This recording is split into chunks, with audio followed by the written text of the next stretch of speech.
Good morning to all of you, my dear students. Today we will study the subject Economics of Class 12th CBSE Board, and the topic is Comparative Development Experiences of India and its Neighbors, Part 2nd. In Part 1st, we have discussed various points, and in Part 2nd, we will discuss about the comparison of India, Pakistan, and China through various indicators. And the first indicator is GDP, in which we also discuss about the GDP growth rate and sectoral contribution. According to GDP, in present time, China's GDP is nearly about dollar 19.8 trillion. India's GDP is about dollar 8.07 trillion, and GDP of Pakistan is about 12% of India's GDP. तो GDP comparison से हम देख रहे हैं कि China की GDP लगभग India से दुगनी से भी ज्यादा है, और पाकिस्तान की जीडीपी जो है इंडिया की सिर्फ 12% है। और इस जीडीपी की जो कैलकुलेशन की गई है वो परचेजिंग पावर के अकॉर्डिंग की गई है, purchasing power parity. PP means purchasing power parity, कि पर्टिकुलर कंट्री की करेंसी की परचेजिंग पावर कितनी है, उसके अकॉर्डिंग यहाँ पे जीडीपी को डिसाइड किया गया है। Now we will discuss about the GDP growth rate. The GDP growth rate is different in different countries: India, China, and Pakistan. GDP growth rate in India in between 1980 to 1990, that was in India 5.7%, and in China that was in double digit 10.3%, and in Pakistan it was 6.3%. So the growth rate was high in China in 1980 to 1990. After that, if we will compare the growth rate in present time, that is in 2019-20, that is in India that is 4.2%, in China it is 6.3%, and in Pakistan it is only near about 1%. So it is the comparison of growth rate. And in corona pandemic situation is worst, that China's growth rate is also very low, but it is in positive. India and Pakistan is having negative growth rate in this pandemic situation in second quarter of 2020. Now we will discuss about the sectoral contribution. Sectoral contribution, that means the contribution of different sectors in GDP. GDP में अलग अलग sectors का कितना कितना role है, तो उसको हम कंपेयर करेंगे। Agriculture sector and industrial sector and service sector. What is the contribution to GDP? First, according to the contribution to GDP, we will discuss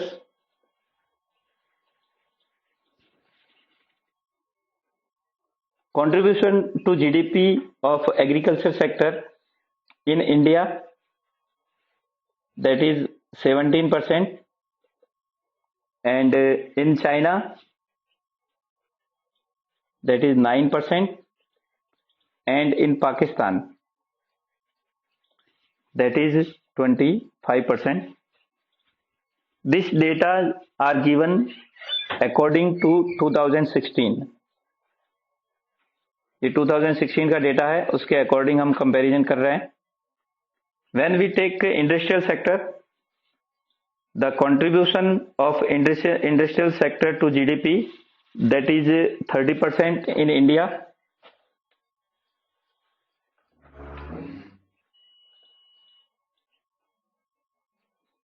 30% in India and 43% in China and 21% in Pakistan.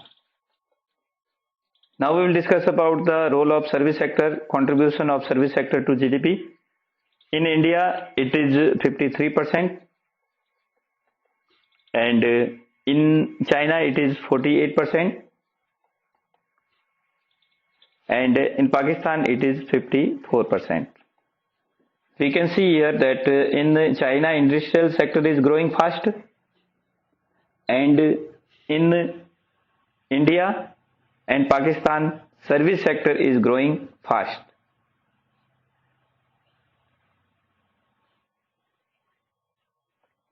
Now we will discuss about the distribution of workforce in different sectors in different countries.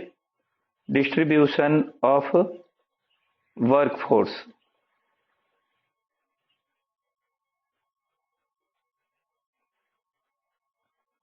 And we will make the comparison of India, China and Pakistan. So the distribution of workforce, we can see that in India 50% workforce is in agriculture sector and in China it is only 28% and in Pakistan 43%. We can see here that in India and Pakistan more people are working in agriculture sector, but the percentage in China is less, and in industrial sector it is 21% in India, 29% in China and 23% in Pakistan. The service sector, distribution of workforce in service sector in India, that is 29% and in China that is 43% and in Pakistan that is 34%. So in this way we can make comparison between different countries through the sectoral contribution. Now we will compare these three countries through the demographic indicators, and there are various kind of demographic indicators. Demographic, that is related to the population, and in demographic indicators we generally discuss about the death rate, birth rate, mortality rate, infant mortality rate. So these are the indicators of demographic condition of different countries. Now we will compare the countries through demographic indicators. The estimated population in 2015, that was in India 1311 million, that is in million, and in China it is 1371 million, and in Pakistan it is 188 million. The annual growth rate is in India it is 1.2%, and in China it is only 0.5%. So the population growth rate in China is very low, and in Pakistan it is highest, that is 2.1%. It is highest in all these three countries. And the population density highest in India, that is 441 person per square kilometer, and in China it is 146, and in Pakistan it is 245. So the population density is highest in India and lowest in China. Sex ratio is in favor of male society in all three countries. तीनों ही देशों में हम देखते हैं तो महिलाओं की संख्या कम है तो जब हम इंडिया में देखते हैं,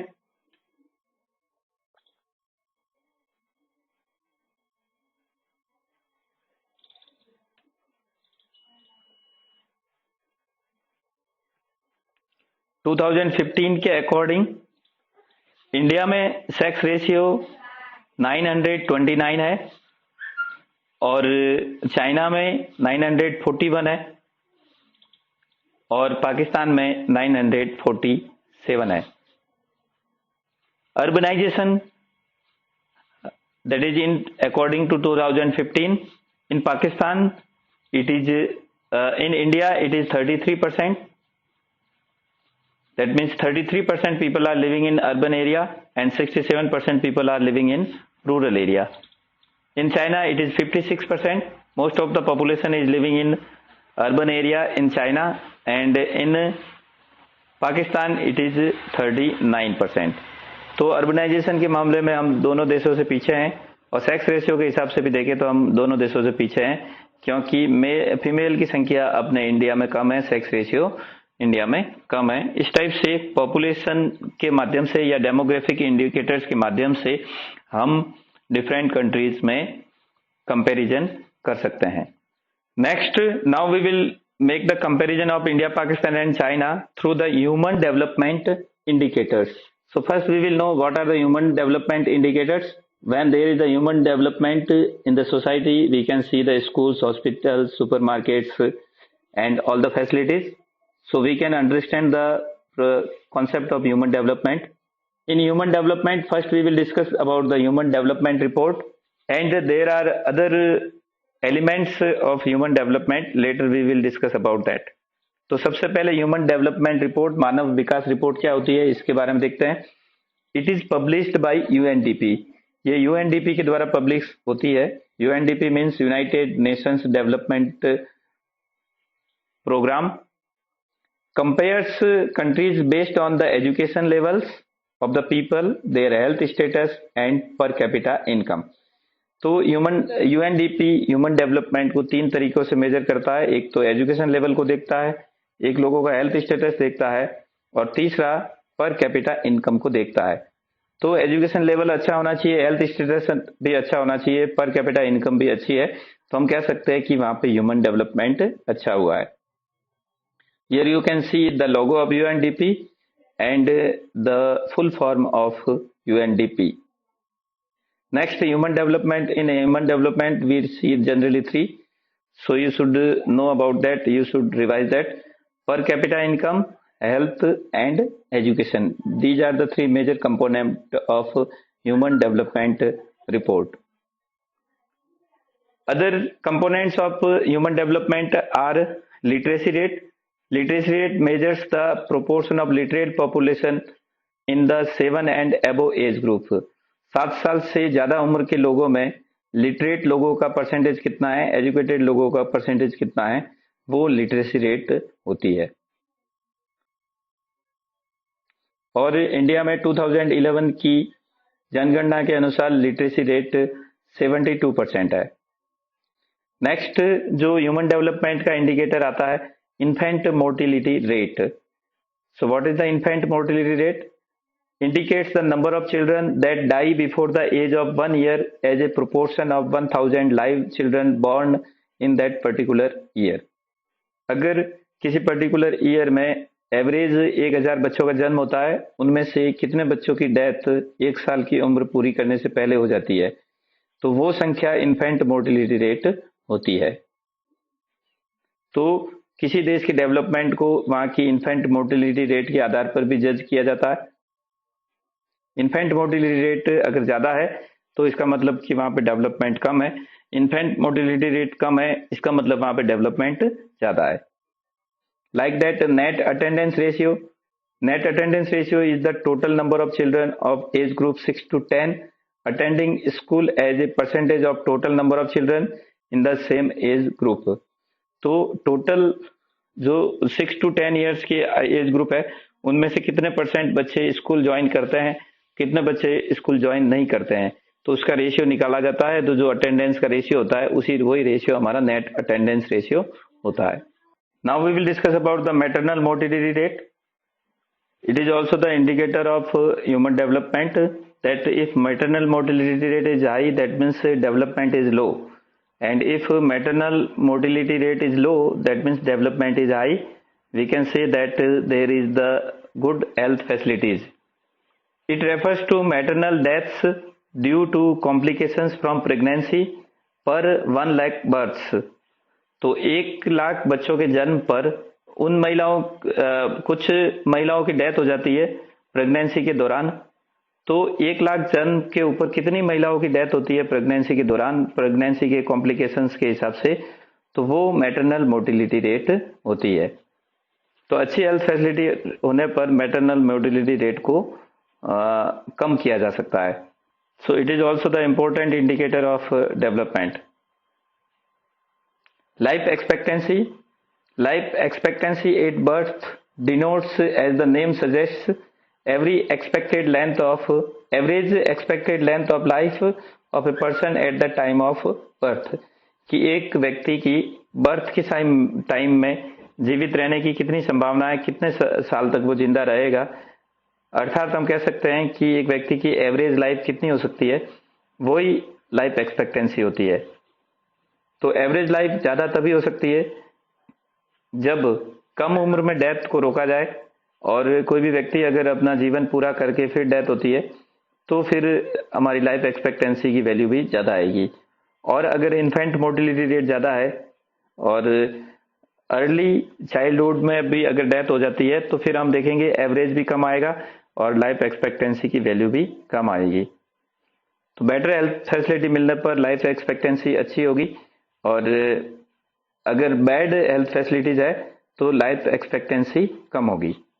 next, percentage of population having access to safe drinking water, कि कितने परसेंट लोग ऐसे हैं जिनको सेफ ड्रिंकिंग वाटर मिल रहा है, उसके आधार पर भी हम डेवलपमेंट को मेजर करते हैं और ह्यूमन डेवलपमेंट को मेजर करते हैं, और कुछ देशों के बीच में कंपैरिजन भी आसानी से कर सकते हैं। Next, percentage of population having access to improved sanitation, तो इम्प्रूव्ड सैनिटेशन फैसिलिटी प्राप्त करने वाले कितने परसेंट लोग टोटल पॉपुलेशन में है, इसके आधार पर भी डेवलपमेंट को मेजर किया जाता है, ह्यूमन डेवलपमेंट को मेजर किया जाता है, और कंट्रीज का आपस में कंपैरिजन पॉसिबल होता है। Next, percentage of population which is undernourished, total population में से कितने अंडर नॉरिश्ड बच्चे हैं, कितने लोग अंडर नॉरिश्ड है, कितने लोग ऐसे जिनको बैलेंस्ड डाइट नहीं मिलती, पर्याप्त भोजन नहीं मिलता। तो ये भी, इसके आधार पर भी हम डेवलपमेंट को मेजर कर सकते हैं। अगर अंडर नॉरिश्ड पर्सन अगर ज्यादा है तो इसका मतलब भी कि वहां पे कम डेवलपमेंट है, और अंडर नॉरिश्ड पर्सन की संख्या कम है तो वहां पे डेवलपमेंट अच्छा है, मतलब कि वहां पे हेल्थ फैसिलिटी अच्छी है और लोगों को पर्याप्त भोजन और बैलेंस्ड डाइट मिल रही है। And the comparison of the countries is also made through the average income. Total income is not such an useful measure since countries have different population. तो अगर हम किसी देश की टोटल इनकम से कंपेयर करेंगे, टोटल नेशनल इनकम से compare करेंगे, तो ये वो सही कंपैरिजन नहीं होगा, क्योंकि वहां पे अलग अलग देशों में अलग अलग पॉपुलेशन होती है। Hence we compare the average income which is the total income of the country divided by its total population. तो देश की टोटल इनकम को हम उसकी पॉपुलेशन से डिवाइड करेंगे तो हमें एवरेज इनकम प्राप्त होगी। The average income is also called पर कैपिटा इनकम, और इस एवरेज इनकम को पर कैपिटा इनकम भी कहते हैं। तो एवरेज इनकम के आधार पर ही कि एक व्यक्ति के हिस्से में कितनी इनकम आती है, इसके आधार पर ही हम एक देश का दूसरे देश से कंपैरिजन कर सकते हैं। तो इस टाइप से हमने देखा ह्यूमन डेवलपमेंट के बहुत सारे कंपोनेंट्स होते हैं, इंडिकेटर्स होते हैं जिसके आधार पर हम कंपैरिजन कर सकते हैं। तो अब हम देखेंगे ह्यूमन डेवलपमेंट रिपोर्ट 2019। उसके अकॉर्डिंग डेवलपमेंट के मामले में नॉर्वे फर्स्ट नंबर पे है, स्विट्जरलैंड सेकंड नंबर पे है और आयरलैंड थर्ड नंबर पे है। तो ह्यूमन डेवलपमेंट इंडेक्स में जो उनको मार्क्स मिले हैं वो 1 में से जो नंबर मिले हैं, नॉर्वे को 0.954, स्विट्जरलैंड को 0.946 और आयरलैंड को 0.942 मिले हैं। अब हम इंडिया और उसके पड़ोसी देशों की ह्यूमन डेवलपमेंट रिपोर्ट देखते हैं, फिर हमें पता चलेगा कि हम कहां पर स्टैंड करते हैं। Human development report 2019, China, India and Pakistan. China is having 85th rank, India is having 129th rank and Pakistan is having 152 rank. That means China में डेवलपमेंट अच्छा है और इससे सेकंड हम तीनों देशों में से इंडिया दूसरे नंबर पर आएगा और पाकिस्तान जो है वो तीसरे नंबर पर आएगा। पाकिस्तान में डेवलपमेंट की गति कम है। तो इस टाइप से हम देख सकते हैं इंडिया, चाइना और पाकिस्तान का ये कंपैरिजन है। अब ह्यूमन डेवलपमेंट इंडेक्स में जो नंबर मिले हैं, एक में से जो नंबर मिले हैं, चाइना को 0.758 और इंडिया को 0.647 और पाकिस्तान को 0.56। तो ये जो मार्किंग की जाती है, इंडेक्स दी जाती है, वो उसके अंदर देखा जाता है कि लाइफ एक्सपेक्टेंसी कितनी है, एवरेज लाइफ कितनी है, एवरेज एज पर्सन की कितनी है वो देखा जाएगा और expected years of school, that means attendance ratio क्या है, कितने बच्चे स्कूल जाते हैं, मीन ईयर्स ऑफ स्कूलिंग देखा जाता है। तो ये दोनों ही एजुकेशन के इंडिकेटर है। स्कूलिंग का जो इंडिकेटर है वो एजुकेशन को शो करता है और लाइफ एक्सपेक्टेंसी हेल्थ इंडिकेटर को शो करता है और ग्रॉस नेशनल इनकम है वो इनकम के इंडिकेटर को शो करता है कि एक पर्सन कितनी अर्निंग करता है, उसकी अर्निंग को शो करता है। तो ये तीन इंडिकेटर देखे जाते हैं ह्यूमन डेवलपमेंट इंडेक्स निकालने के लिए। फिर तो इसमें हम देख रहे हैं कि एक्सपेक्टेड ईयर्स ऑफ स्कूलिंग ये अलग अलग कंट्रीज की दी हुई है, जिसमें पाकिस्तान की सबसे कम है और चाइना की ज्यादा है। मीन ईयर्स ऑफ स्कूलिंग भी हम देख रहे हैं पाकिस्तान की कम है इंडिया से और चाइना की इंडिया से ज्यादा है। Gross national income per capita, मतलब पर कैपिटा इनकम कितनी है, एक आदमी के हिस्से में कितनी इनकम आती है, तो चाइना में ये है, ये डॉलर में मेजर की गई है।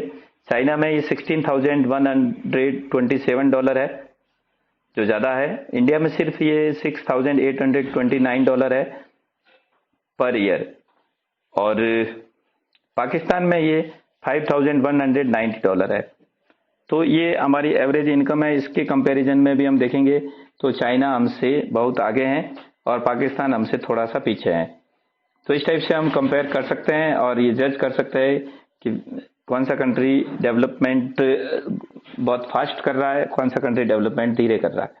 Now we will discuss about the other indicators of human development. Human development के कुछ इंडिकेटर्स हमने डिस्कस किए, जैसे नेट अटेंडेंस रेशियो है या पर कैपिटा इनकम है या फिर लाइफ एक्सपेक्टेंसी है। तो इसके अलावा कुछ इंपॉर्टेंट इंडिकेटर और है, उसके बारे में भी हम डिस्कस करेंगे। तो ये जो डेटा हम डिस्कस कर रहे हैं वो है 2016-17 के डेटा है, उसी के अकॉर्डिंग हम यहाँ पे कंपैरिजन करेंगे इंडिया, चाइना और पाकिस्तान का। People below poverty line, people below poverty line as per the purchasing power parity, उसके अकॉर्डिंग 2011 का जो डेटा है उसके अकॉर्डिंग इंडिया में ये 60.4% है। 60.4% पॉवर्टी है, लोग 60.4% पीपल है वो पॉवर्टी लाइन से नीचे हैं। ये परचेजिंग पावर के आधार पर मेजर किया जाता है कि कितने लोग हैं वो पर डे $3.2, जो $3.2 से अगर कम अगर किसी की अर्निंग है तो अगर पर पर्सन $3.2 से कम अगर अर्निंग हो रही है तो उसको हम बिलो पॉवर्टी लाइन के अंदर रखा जाता है। ये इंटरनेशनल नॉर्म्स के अनुसार है। तो ये 60.4% इंडिया में है और चाइना में ये 23.5% है और पाकिस्तान में ये 46.4% है। तो इस तरह से हमने देखा कि सबसे ज्यादा पॉवर्टी तीनों देशों में हम कंपेयर करें तो सबसे ज्यादा पॉवर्टी है वो इंडिया में है। अब हम देखते हैं infant mortality rate. Infant mortality rate 1000 बच्चों के जन्म पर कितने बच्चों की डेथ 1 साल की उम्र पूरी करने से पहले ही हो जाती है। तो इंडिया में ये 34.6 है, 34.6 और चाइना में 8.5 है और पाकिस्तान में ये 64.2 है। मतलब कि लगभग 8 बच्चों की डेथ होती है चाइना में 1000 बच्चों के जन्म पर और इंडिया में 35 बच्चों की डेथ होती है, पाकिस्तान में लगभग 64 बच्चों की डेथ हो जाती है। तो इस मामले में ये इंडिकेटर को हम देखते हैं तो चाइना की प्रोग्रेस अच्छी है। फिर मैटरनल मोर्टिलिटी रेट को कंपेयर करते हैं तो इंडिया में ये 174 है और चाइना में ये 27 है और पाकिस्तान में ये 178 है। पाकिस्तान और इंडिया लगभग बराबर है, फिर भी पाकिस्तान का डेटा थोड़ा ज्यादा है। इसका मतलब कम मैटरनल मोर्टिलिटी रेट होना, कम इन्फेंट मोर्टिलिटी रेट होना डेवलपमेंट का प्रतीक है, और ज्यादा मोर्टिलिटी रेट होना, मैटरनल हो चाहे इन्फेंट मोर्टिलिटी रेट हो, अगर वो ज्यादा होती है तो वो डेवलपमेंट वहां पे कम है। पॉपुलेशन यूजिंग इम्प्रूव्ड सैनिटेशन, तो इम्प्रूव्ड सैनिटेशन की फैसिलिटी, अच्छी सैनिटेशन फैसिलिटी कितने लोग वहां पे ले रहे हैं, तो इंडिया में ये 44.2% है।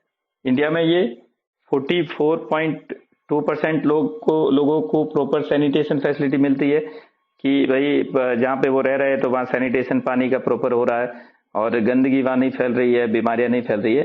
तो इंडिया में सैनिटेशन, प्रॉपर सैनिटेशन सिर्फ 44.2% है। और चाइना में ये 75% लोगों के लिए अवेलेबल है प्रॉपर सैनिटेशन, और पाकिस्तान में ये 58.3% है।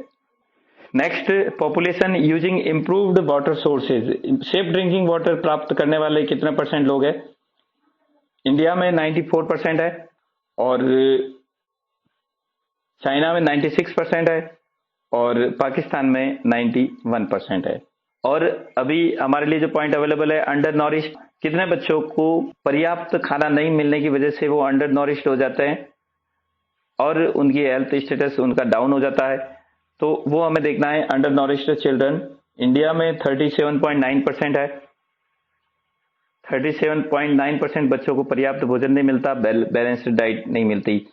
और चाइना में ये 8.1% है सिर्फ, और पाकिस्तान में ये 46.4% है।